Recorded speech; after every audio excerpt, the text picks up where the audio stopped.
L'ankylostomose, c'est une parasitose intestinale causée par deux nématodes à transmission transcutanée, l'ankylostoma duodénal et le Necator americanus. Le parasite, l'extrémité antérieure,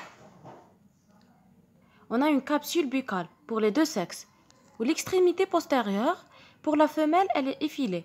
Ou le mâle, elle est large pour former la bourse caudale qui a un rôle dans la copulation. Donc, هذه هي la femelle. L'extrémité postérieure, elle est effilée. Ou l'homme, la bourse caudale.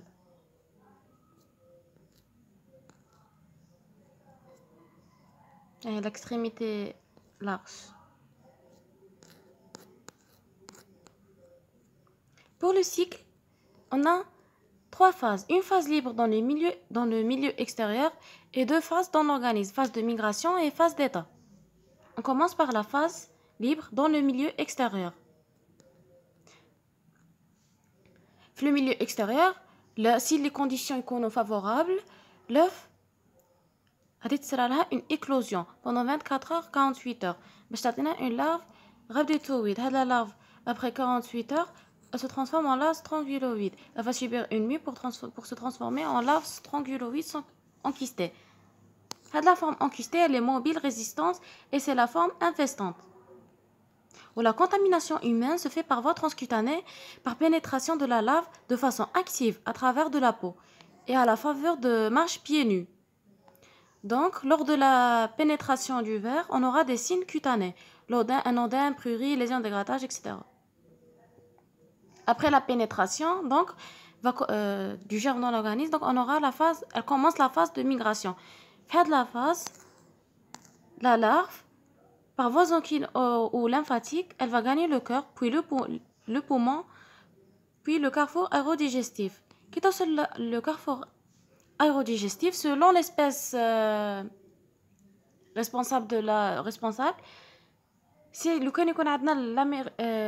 l'ankylostoma duodénal, elle va se localiser dans le duodénum et le Necator americanus se localise dans le haut jéjunum.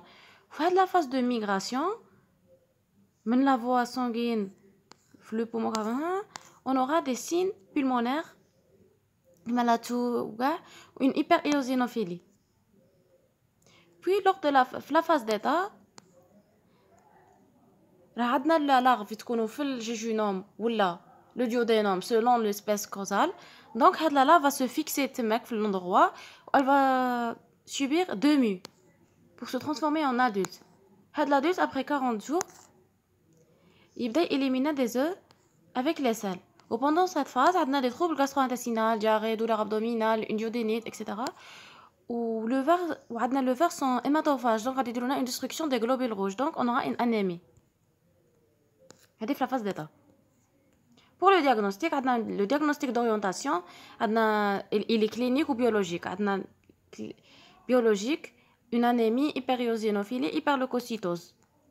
Pour le diagnostic de certitude, il repose sur l'examen coproparasitologique des selles.